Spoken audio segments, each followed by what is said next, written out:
क्या हजारों वर्ष पहले लिखे गए वेदों में ब्रह्मांड के ऐसे रहस्य छिपे थे जिन्हें आधुनिक विज्ञान अब समझ रहा है? क्या यह केवल संयोग है कि प्राचीन ऋषियों ने ब्रह्मांड को ऊर्जा, चेतना और अनंत संभावनाओं का क्षेत्र बताया, और आज क्वांटम फिजिक्स भी पदार्थ की मूल प्रकृति को ऊर्जा और संभावनाओं के रूप में देखती है? या फिर यह दावा अतिशयोक्ति है?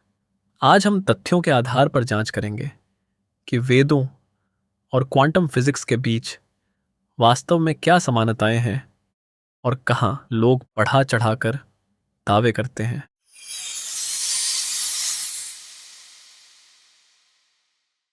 लगभग 3000 से 4000 वर्ष पुराने वैदिक साहित्य में ब्रह्मांड को केवल भौतिक वस्तुओं का समूह नहीं माना गया। ऋग्वेद के प्रसिद्ध नासदीय सूक्त में सृष्टि की उत्पत्ति पर प्रश्न उठाया गया है। वहां कहा गया है, सृष्टि के आरंभ में न अस्तित्व था न अनस्तित्व। यह आश्चर्यजनक है क्योंकि आधुनिक विज्ञान भी मानता है कि बिग बैंग से पहले की अवस्था को हम अभी पूरी तरह नहीं समझते। वेदों में ब्रह्मांड को एक निरंतर परिवर्तनशील व्यवस्था बताया गया है जो उत्पन्न होती है, विकसित होती है और फिर विलीन हो जाती है। हिंदू दर्शन में इसे सृष्टि, स्थिति और प्रलय का चक्र कहा गया। 20वीं शताब्दी में वैज्ञानिकों ने पाया कि पदार्थ उतना ठोस नहीं है जितना दिखाई देता है। परमाणु के अंदर अधिकांश स्थान खाली है। इलेक्ट्रॉन किसी छोटे ग्रह की तरह निश्चित कक्षा में नहीं घूमते, बल्कि संभावनाओं के बादल के रूप में मौजूद रहते हैं।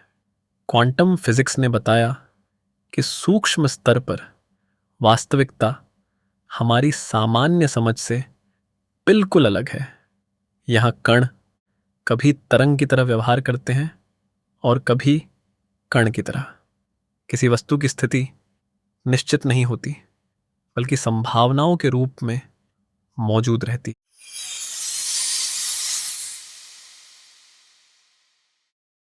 वेदांत का एक प्रसिद्ध विचार है, सर्वम खलविदम ब्रह्म, अर्थात संपूर्ण ब्रह्मांड एक ही मूल तत्व की अभिव्यक्ति है।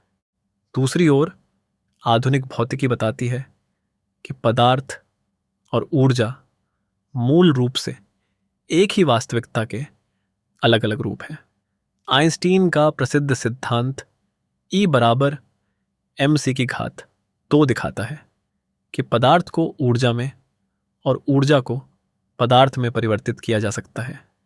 यहीं से कई लोग दावा करते हैं कि वेदों ने पहले ही क्वांटम फिजिक्स की भविष्यवाणी कर दी थी।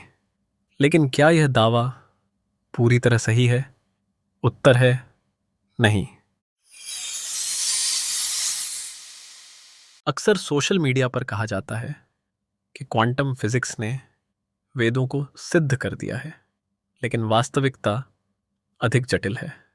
वेद और उपनिषद मुख्यतः दार्शनिक और आध्यात्मिक ग्रंथ हैं। उनका उद्देश्य प्रयोगशाला आधारित वैज्ञानिक सिद्धांत बनाना नहीं था। वहीं क्वांटम फिजिक्स गणितीय समीकरणों, प्रयोगों और परीक्षणों पर आधारित विज्ञान है। दोनों अलग क्षेत्रों से आते हैं। इसलिए यह कहना कि क्वांटम फिजिक्स ने वेदों को प्रमाणित कर दिया है, वैज्ञानिक दृष्टि से सही नहीं माना जाता। कुछ कारण हैं। पहला, दोनों ही यह संकेत देते हैं कि वास्तविकता उतनी सरल नहीं है जितनी दिखाई देती है। दूसरा, दोनों भौतिक जगत के पीछे किसी गहरे स्तर की बात करते हैं। तीसरा, दोनों हमारी सामान्य इंद्रियों से परे एक जटिल व्यवस्था की ओर संकेत करते हैं। लेकिन समानता का अर्थ यह नहीं कि दोनों एक ही बात कह रहे हैं। उदाहरण के लिए, उपनिषद चेतना को मूल सत्य मानते हैं, जबकि क्वांटम फिजिक्स अभी तक चेतना को ब्रह्मांड का मूल आधार घोषित नहीं करती। कई प्रसिद्ध वैज्ञानिकों ने पूर्वी दर्शन में रुचि दिखाई थी। वर्नर हाइजेनबर्ग और एर्विन श्रोडिंगर ने भारतीय दर्शन का अध्ययन किया था। श्रोडिंगर विशेष रूप से अद्वैत वेदांत के विचारों से प्रभावित थे, लेकिन उन्होंने कभी यह नहीं कहा कि क्वांटम फिजिक्स वेदों का वैज्ञानिक प्रमाण है। उन्होंने केवल दार्शनिक समानताओं की ओर संकेत किया।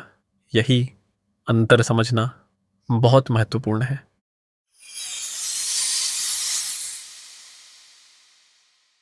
जब वैज्ञानिक ब्रह्मांड की उत्पत्ति का अध्ययन करते हैं तो वे बिग बैंग मॉडल का उपयोग करते हैं। दूसरी ओर नास्तीय सूक्त सृष्टि के आरंभ के बारे में गहन प्रश्न उठाता है।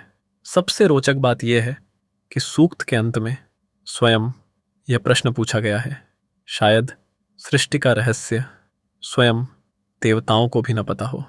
यह बौद्धिक विनम्रता आज के वैज्ञानिक दृष्टिकोण से काफ़ी मेल खाती है, जहां वैज्ञानिक स्वीकार करते हैं कि अभी भी बहुत कुछ अज्ञात है। यदि हम तथ्यों पर आधारित निष्कर्ष निकालें तो वेदों में ब्रह्मांड के बारे में अत्यंत गहन दार्शनिक विचार मौजूद हैं। क्वांटम फिजिक्स आधुनिक विज्ञान की एक अत्यंत सफल शाखा है। दोनों के बीच कुछ वैचारिक समानताएं अवश्य दिखाई देती हैं, लेकिन अभी तक ऐसा कोई वैज्ञानिक प्रमाण नहीं है जो यह सिद्ध करे कि वेदों ने क्वांटम फिजिक्स की भविष्यवाणी की थी, और न ही क्वांटम फिजिक्स ने वेदों को पूर्णतः प्रमाणित किया है। तो क्या वेदों में ऐसा ज्ञान था जो अपने समय से बहुत आगे था? संभव है। क्या आधुनिक क्वांटम फिजिक्स उस ज्ञान की कुछ झलकियों से मेल खाती है? हाँ, कई स्थानों पर ऐसा प्रतीत होता है, लेकिन क्या विज्ञान ने वेदों को सिद्ध कर दिया है? फिलहाल इसका उत्तर है नहीं। सच्चाई इन दोनों अतियों के बीच कहीं मौजूद है। शायद वेद हमें प्रश्न पूछना सिखाते हैं और विज्ञान उन प्रश्नों के उत्तर खोजने का प्रयास करता है, और जब प्रश्न और खोज एक साथ चलते हैं तभी मनुष्य ब्रह्मांड के रहस्यों के थोड़ा और करीब पहुंचता है।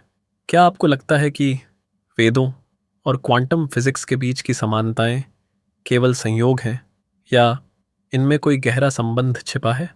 अपनी राय कमेंट में अवश्य बताइए। जय